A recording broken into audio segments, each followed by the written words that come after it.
우아하고 품격 있는 일상교육의 모든 것, 라이프스타일 교육TV 김은영입니다. 아들러 심리학 해설 오늘 두 번째 시간이고요. 도서출판 선영사에서 인간 마음을 탐구하는 총서로 다섯 번째로 나온 책입니다. 최초의 기억이 인간의 정신생활 속에 깊이 관료한다는 인식이 바로 아들러의 가장 위대한 발견 중 하나다라고 이야기하는데, 오늘은 우리가 이런 아들러의 이론을 어떻게 적용을 할 것인지, 그리고 또 이걸 토대로 해서 어떻게 치료를 해 나갈 것인지에 대해서 우리가 한번 같이 읽어보도록 하겠습니다. 먼저 삶에 있어서 중요한 고비. 사람들은 누구든지 공동체에서, 더 엄밀하게는 공동체의 구성력에서 벗어날 수 없다. 인간이라는 것은 서로 사랑을 주고받는 존재임을 의미한다. 협력은 여성에게도 남성에게도 요구되었다. 법률은 공동체에 해를 가한 사람들을 벌하기 위하여 만들어졌다. 모든 사람은 공동체에 적응하고 거기에서 자신의 일을 찾아야만 했다. 그런데 그러한 현상은 오늘날에 이르기까지 그다지 변함이 없다. 언어라는 것도 공동체 생활 속에서 서로가 서로를 이해하기 위하여 발달하게 된 것이다. 이와 같이 모든 기능은 공동체에 관련해서 발달하고 모든 생활에 있어서의 활동은 협력으로 인해 이루어졌다. 이러한 활동은 출생과 함께 시작된다. 먼저 갓난아기의 자아는 어머니라는 타자와 부딪히게 된다. 어린이가 어머니의 젖가슴에서 젖을 빨 때 이 젖빨기를 아들러는 세디즘적인 행위가 아니라 최초의 협력으로 생각했다. 어머니의 부푼 젖가슴은 갓난아기와 타협하는 것이다. 어머니가 갓난아기에게 영양과 에너지를 주는 것은 신성한 자연의 행위이다. 어머니와 갓난아기의 협력에 의해서만 갓난아기는 살아갈 수 있는 것이다. 어린이에게 사회적인 관심을 각성시키고 그것을 발달시키거나 억제하는 일은 어머니만이 할 수 있는 일이다. 어머니가 아이를 기르는 방법과 아이에게 미치는 영향은 아이의 장래 생활에 있어서 매우 중요하다. 그러나 가끔 어머니들이 이러한 일의 중요성을 의식하지 못하고 있는 경우가 있다. 아이가 어릴 때 어머니는 아이에게 다른 사람에 대한 관심을 일깨우는 일을 미처 생각하지 못하고 있다. 그래서 어린이는 이 점에 있어서는 인생에 대한 준비가 미처 갖춰지지 못한 상태로 성장하게 된다. 그래서 이러한 부족함을 보완하고 다른 사람에 대한 아이의 관심을 각성시키는 일은 학교의 의무가 된다. 우리는 처음 보는 사람일지라도 그들이 인간적인 사랑을 나누고 있는지 어떤지를 느낄 수 있는 경우가 있다. 적대감을 품고 있는 시선이나 멸시하는 듯한 시선 또는 공허한 표정 등은 다른 사람에 대한 관심의 결여를 표현하고 있는 경우가 많다. 우리는 또한 상대방의 얘기에 귀를 기울이는 태도로 미루어 보아 그 사람이 사랑을 나누고 있는가 어떤가도 판단할 수 있다. 인간이란 원래 아주 밀접하게 연결되어 있는 존재라는 아들러의 이러한 생각은 오늘날에 와서 더욱 명확해지고 있다. 그러나 아들러는 다른 사람들로부터 종종 인간의 집단을 다루지 않는다는 비난을 들어왔다. 그러나 그는 다만 맹목적인 복종을 원치 않았고 납득할 수 있는 대등한 관계를 기대했을 뿐이다. 그가 추구하는 것은 자기 희생이 아니라 자신과 인류를 위하여 오로지 그 능력을 발전시킬 수 있길 원했던 것이다. 또한 아들러는 자신의 저서와 강연 등에서 사회적 관심의 중요성을 곧잘 강조했는데 그것으로 인해 흔히 종교적 교리를 주장한다고 오해를 받기도 했었다. 그러나 그는 옳지 않은 종교를 설교하는 일을 거부하고 자신은 다만 과학의 입장을 고수하면서 사실을 설명할 뿐이라고 말했다. 직업에 대한 견해. 세상에는 자신이 어떤 직업을 선택해야 할지를 결정하지 못하고 고민에 빠져 있거나 그 어떤 분야에도 적응을 하지 못하고 자꾸만 직업을 바꾸는 사람들이 있다. 또는 시험 때만 되면 갑자기 의기소침해지거나 병에 걸렸을 때는 그 병으로부터 도피하여 병마와 싸우기를 포기해버리는 사람도 있다. 이러한 사람들은 심한 열등감을 가지고 있는 것이 보통이다. 게으름도 바로 이 열등감이나 호전적인 태도의 징후인 경우가 많다. 우리가 보통 성격으로 파악하고 있는 의기소침함이나 아니면 뭐 직장을 자주 바꾼다거나 그리고 게으르다거나 이러한 태도들이 지금 열등감으로 아들러는 바라보는 관점을 가지고 있네요. 조금 더 읽어보죠. 자신의 직업에서 실패를 거듭하는 사람들이 있는가 하면 자신의 직업을 위해서만 살아가고 그 밖에 다른 일에는 관심을 두지도 않는 사람이 있다. 이처럼 자신의 직업에 관한 일에만 빠져 있는 사람 또한 인생에 대해 그릇된 태도를 가지고 있다고 볼 수 있다. 그들을 좀 더 세밀하게 관찰해 보면 이러한 직업에 대한 지나친 열성은 대개 다른 골치 아픈 문제들로부터의 도피를 의미한다. 일중독 같은 경우가 현실 도피다라는 이야기를 들었는데 바로 그런 의미인가 보네요. 이는 사회적인 관심에 몰두함으로써 자신에게 주어진 과제를 피하기 위해 스스로 선택한 하나의 도피책이며 그러한 직업에 있어서의 성공을 그들 자신의 우월에 대한 욕구의 충족감과 동일시한다. 아들러는 과장된 야심이 목적의 달성을 방해하는 문제에 있어서 심리학적인 설명을 제시한다고 주장했다.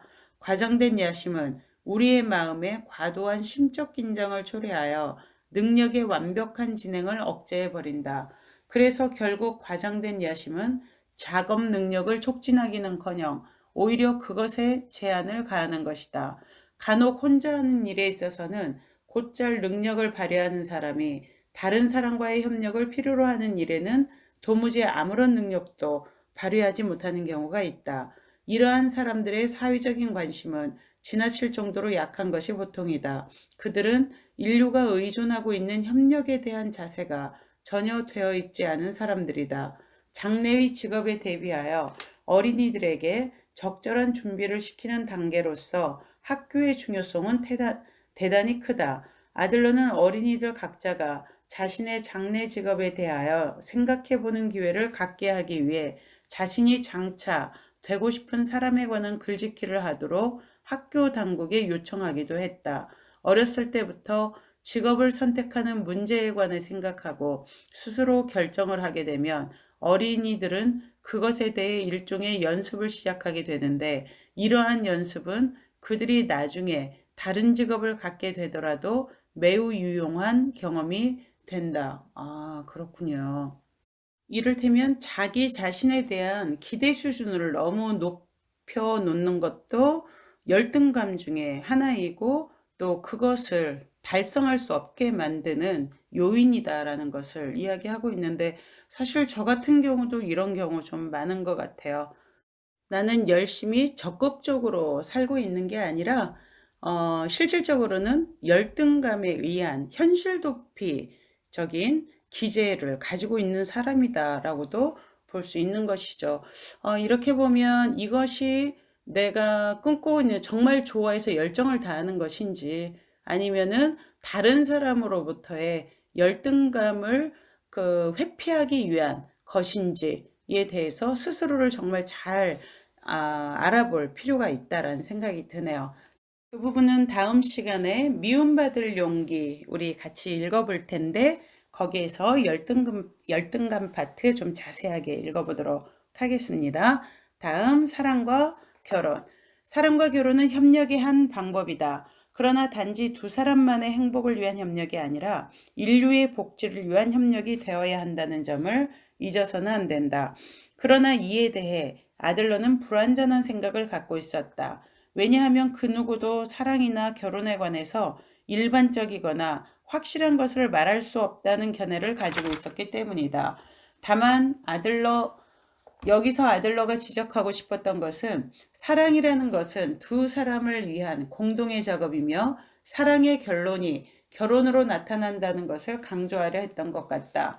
사람을 사랑하는 방법은 그 사람의 모든 인격의 표현 가운데 하나이다. 그것은 사람의 삶의 방식과 매우 밀접하게 연결되어 있기 때문에 우리는 그 사람의 연애 문제에서 삶의 방식을 추론해낼 수 있으며 반대로 그 사람의 삶의 방식에서 연애 관계를 추측할 수도 있다. 그리하여 사람은 자신과 상대방의 인생 방식을 이해하게 됨으로써 불행한 연애나 결혼의 혼란으로부터 벗어나기도 한다. 아동기의 사랑에 관한 그릇된 관념을 가지게 된 남성들은 그들이 성장하면서 접하게 되는 문학이나 예술로 인해 더욱더 그런 생각이 확고해져 점점 여성을 멀리하게 된다. 우리 자신은 불행한 연애가 인간에게 어떠한 영향을 미치는가를 예측할 수 없다. 그것은 그 사람의 삶의 방식에 따라서 달라지는 것이다. 어려움으로부터 도피하거나 그다지 노력하지 않고 인생을 살아가는 사람들에게는 불행한 연애가 곧 인생에 있어서 하나의 난관이 될 수도 있겠지만 어려움을 극복하는 일을 수없이 경험한 사람에게는 그 불행한 연애 역시 극복할 수 있는 문제 중 하나에 불과하다.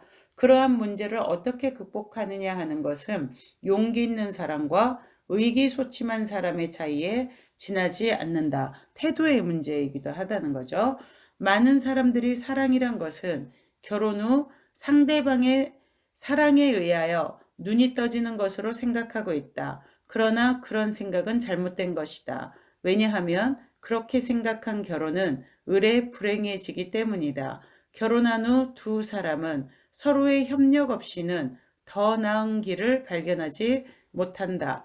개인 심리학의 도움으로 불행한 연애나 결혼은 반드시 미리 예정되어 있는 것이 아니고 그 대신 자신의 그릇된 태도가 모든 문제들을 야기시키고 있다는 점을 알게 된다. 이러한 통찰들은 그들의 불안정한 결혼을 제고하게 해주고 아울러 새로운 행복을 발견하거나 그들의 결혼에 있어서 사랑의 재창조를 가능하게 해준다. 굉장히 중요한 이야기죠. 이 결혼 생활의 문제점도 바로 각각의 태도의 문제이고 그리고 또한 이것을 우리가 사랑을 재창조할 수 있다는 것. 이를테면 태도를 바꾸면 사랑과 그리고 또 행복한 결혼도 가능하다라는 것이죠. 굉장히 중요한 이야기네요. 자, 그 다음 다시 보죠. 인생 문제에 대한 자세. 우리의 인생 문제를 성공적으로 해결하기 위해서는 사회적 관심이 절대적으로 필요하다. 사회적 관심이 존재하지 않는다면 우리는 크나큰 과오를 범하게 될지도 모른다. 문제하나 범죄자 혹은 노이로제 환자, 성도착자들을 세밀하게 관찰해보면 그 어느 경우에도 그들이 다른 사람에게 관심을 가지고 있지 않다는 것을 알 수 있다. 아들러는 정상인과 비정상인 사이에 특별한 구분을 짓지 않는다. 다만 그의 견해로는 전자는 좀 더 작은 잘못을 범하고 후자는 그보다 눈에 띄는 잘못을 범한다는 차이가 있을 뿐이라는 것이다. 다시 한번요. 아들러는 정상인과 비정상인 사이에 특별한 구분을 짓지 않는다. 우리는 대체로 특별한 구분을 짓죠. 다만 그의 견해로는 전자는 좀 더 작은 잘못을 범하고 후자는 그보다는 눈에 띄는 잘못을 범한다는 차이가 있을 뿐이라는 것이다. 우리가 이 장애 비장애에 대한 문제와 같이 불평등을 초래하는 그런 사고나 태도가 바로 여기에서부터 오는 것 같네요. 보통 내가 장애가 없으면 나는 완벽하다라고 생각하고 상대가 장애가 있다면 그는 완벽하지 못하다. 그리고 또 내가 장애가 있을 경우 나는 그에 비해 열등하다라는 생각을 단정적으로 해버리는데 그게 아니라 모든 사람들은 단점이 있고 다만 정도의 차이다라고 아들러가 이야기를 하고 있네요. 사실은 보편적인 것이라는 것이죠. 그는 그들에게서 일부러 결점을 찾아내려고 하지 않는다. 또한 비난도 하지 않는다. 우리 보통 자녀들이나 학생들에게 그의 결점이 하나라도 나타나면 사실은 평가하고 비난하잖아요. 아이들을 고쳐주기 위해서. 이게 바로 문제점이라는 것을 지금 이야기하고 있고 비폭력 대화 같은 것들도 다 이런 아들러적 관점에서 비롯이 되어지고 있다라는 것을 우리가 지금 확인을 할 수가 있네요. 또한 비난도 하지 않는다. 그는 어떻게 이 사람들을 이해해야 하는가? 그리고 그들은 자신들을 어떻게 이해할 수 있는가 하는 문제를 제시하여 그들을 치료할 수 있는 방법을 가르쳐 준다. 이를테면 아이들을 양육하는 부모나 선생님들도 그들을 이렇게 이해하면 됩니다라고 이야기하고 아이들 자신에게도 너는 너 자신을 이렇게 이해하면 돼라고 안내를 하는 거죠. 이거 퍼펙트. 굉장히 중요한 겁니다. 여러분들 교육에 있어서 아들러의 위대성을 다시 한번 알 수 있네요. 그 다음 이론의 적용. 아들러는 절대로 성격을 도덕적 판단의 한 대상으로는 생각하지 않았다. 그는 인간의 목적과 노력이 한 덩어리가 된 길에 빛을 제시하여 어둠을 밝혀주었다. 인간이 출발점에서부터 올바로 양육된다는 것은 그 인간의 전 발달 과정에 있어서 무척 중대한 사실이다. 어른들은 그들 자신의 눈으로 어린이를 보게 되기 때문에 어른과 세계에 대한 어린이의 경험을 도무지 이해하지 못하는 것이다. 그런 사고방식은 어린이에게는 존재하지 않는 것을 어린이에게 주입시키게 되는 커다란 위험을 초래하기도 한다. 아들러의 말에 의하면 어른들은 곧잘 어린이에게서 끌어낸 것을 다시 어린이 속으로 집어넣는 일을 한다는 것이다. 개인 심리학은 이와는 전혀 다른 방법으로 어린이를 관찰한다. 개인 심리학이 바로 아들러의 그 심리학적 그 방법을 이야기하는 거죠. 그것은 어린이의 삶의 방식을 발견해내고 그 목적을 찾아내고자 노력한다. 아들러는 어린이들의 마음을 읽는데 매우 뛰어나서 어린이의 생각을 따라 그것을 완전히 이해할 수 있을 정도로 자신을 어린이에게 융합시킨다. 그의 입장이 되어지는 거죠. 아이의 입장이. 아들러가 문제아를 대면한 후에는 늘 만약 자신이 그 아이의 입장에 있고 그 아이와 같은 그릇된 인생관을 가지고 있었더라면 아마 그 자신도 그와 같은 행동을 했을 것이라고 말하곤 했다. 여러분들 이 아들러가 부모가 최초의 교사다라는 관점에서 바로 이렇게 일상생활 속에서 아이들이 5세까지 부모들로부터 모든 가치관이 형성된다는 걸 굉장히 중요하게 생각하고 있거든요. 그래서 애들을 혼내키기 이전에 교육이 더 중요하다라는 것을 설파하고 있습니다. 이게 바로 라이프 스타일 교육의 근간과 맥을 같이 하고 있는 것이죠. 어린이는 일정하게 형성된 성격적 특성을 가지고 태어나는 것이 아니라 선천적으로 타고난 능력을 자신이 가진 창조력으로 발달시킬 뿐이라는 아들러의 주장은 교육의 새로운 가능성을 시사했다. 삶의 방식은 최초의 4, 5년간에 걸쳐 형성되는 것이므로 이 시기의 양육은 무엇보다도 중요하다. 그리고 어린이의 양육을 맡게 되는 쪽은 어머니이며 그 영향은 어린이의 발달에 있어서 가장 큰 의미를 지니고 있다. 아들러는 거듭해서 어린이 교육에 대한 어머니의 중요성을 강조했다. 많은 어머니들이 자녀를 본능에 의거해서 양육하게 되는데 그들은 이러한 방법이 유일한 방법이라고 주장한다. 그러나 이 본능적인 방법의 결과는 항상 좋지 않았고 흔히 문제아들에게서 이러한 본능적인 방법으로 양육된 경우를 많이 볼 수 있다. 다른 사람을 올바로 교육시키기 위한 선행 조건은 바로 자기 교육이다. 다른 사람을 교육하는 사람은 우선 어린이들에게 자신의 우월함을 나타내는 행동을 피해야 한다.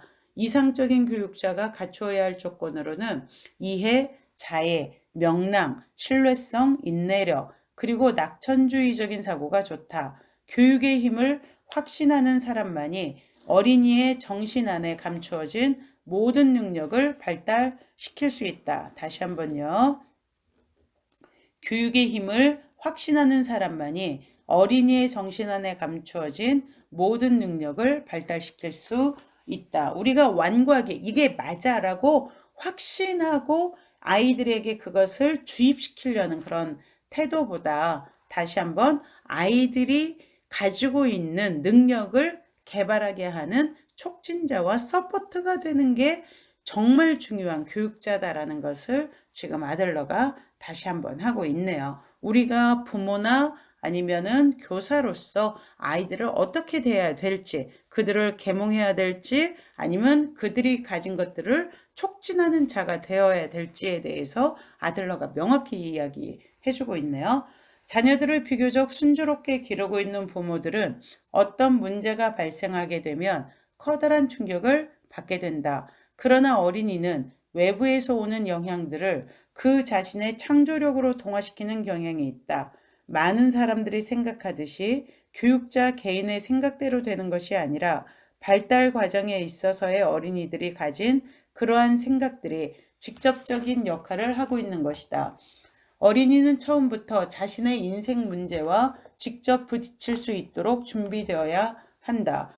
프랑스의 버케이션 스쿨 같은 경우 아이들을 무인도에서 아이들을 최소한으로 케어할 수 있는 어른들만 동원이 되어서 모든 놀이와 그리고 하루 일과를 아이들 스스로 결정하게 해 나가고 있거든요. 그 과정에서 친구들과의 갈등도 있고 놀이 상황에서의 난관 극복도 있고 이것들을 아이들은 전체 과정을 놀이로 인식하고 전인적으로 성장해 나갑니다. 바로 이러한 부분들 우리가 교육에서 다시 생각해야 될 부분들이죠. 또한 실패를 미연에 방지하기 위해서는 열등감을 그 근원에서부터 없애야만 한다.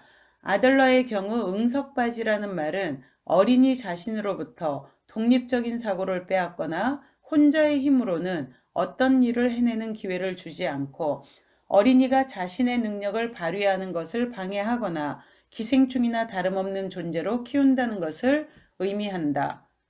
여러분, 우리나라 그 봉준호 감독 기생충 영화 있었잖아요.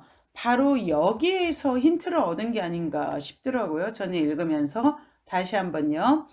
응석바지라는 말은 어린이 자신으로부터 독립적인 사고를 빼앗거나 혼자의 힘으로 어떤 일을 해내는 기회를 주지 않고 어린이가 자신의 능력을 발휘하는 것을 방해하거나 기생충이나 다름없는 존재로 키운다는 점을 의미한다. 굉장히 의존적인 사람으로 그렇게 키우는 것이고, 그리고 가족이 서로에게 의존적으로 이기적으로 살아가는 경우도 바로 이러한 것에 해당이 된다고 볼 수가 있겠죠. 어린이에게 되도록 일찍부터 독립적인 상태를 만들어주는 것이 애정을 기울이면서도 응석바지가 되지 않게 하는 유일한 방법이다.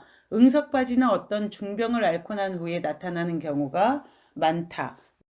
아들러는 오이디푸스 컴플렉스 또한 과잉보호의 결과로 나타난 인위적인 산물로 간주하고 있다.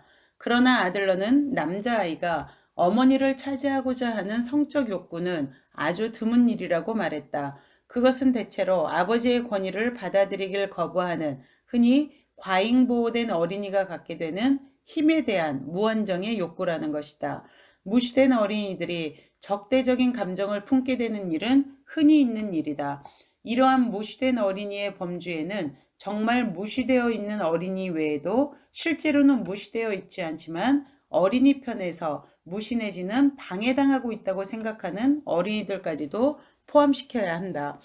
우리는 가능한 한 어린이가 인생에 대해 적대적인 감정을 품게 되는 일을 막아야 한다.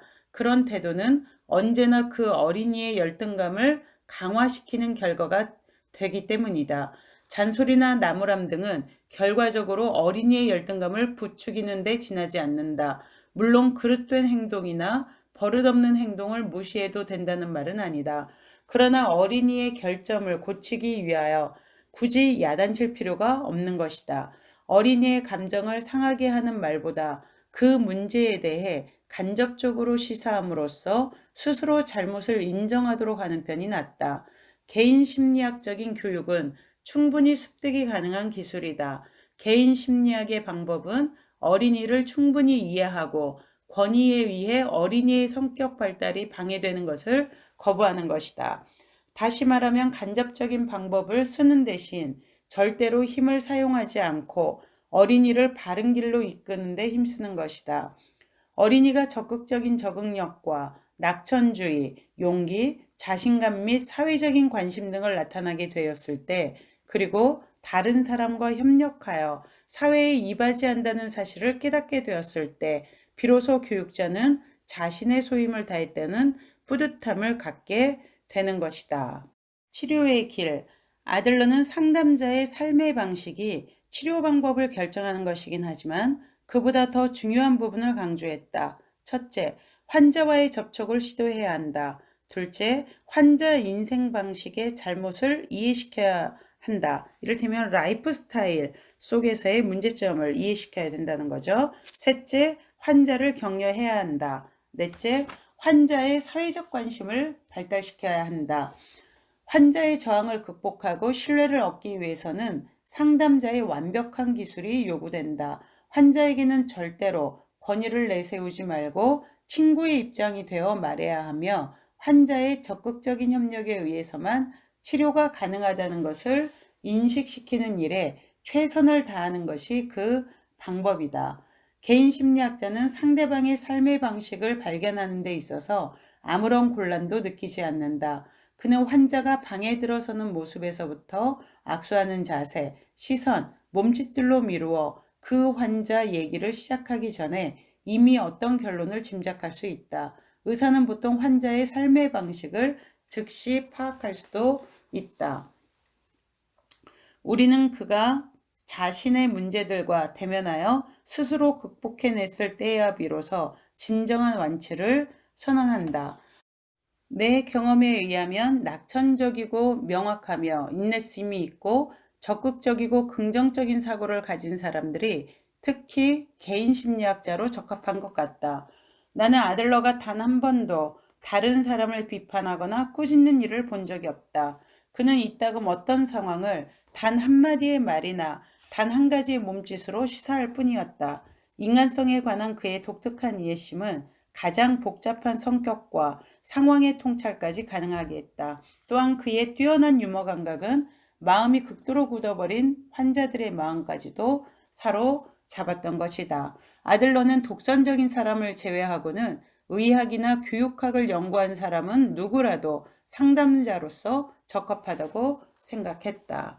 이 부분이 굉장히 시사하는 바가 많죠. 아들러는 뛰어난 유머 감각을 가지고 있어서 상대방의 굳어버린 마음을 사로잡는데 일가견이 있었다라는 부분. 바로 우리도 아이들을 양육할 때에 교사든 아니면 부모든 이러한 자세, 느긋하고 그리고 또 이 삶에 대한 위트가 있는 자세를 가져야 함을 이야기하고 있습니다. 여러분 오늘도 유익하고 재미있으셨나요? 다소 좀 길었는데 아들러의 심리학에 대한 것을 우리가 기본적으로 좀 알아야지 아이들 교육에 정말 많은 도움이 되어지거든요.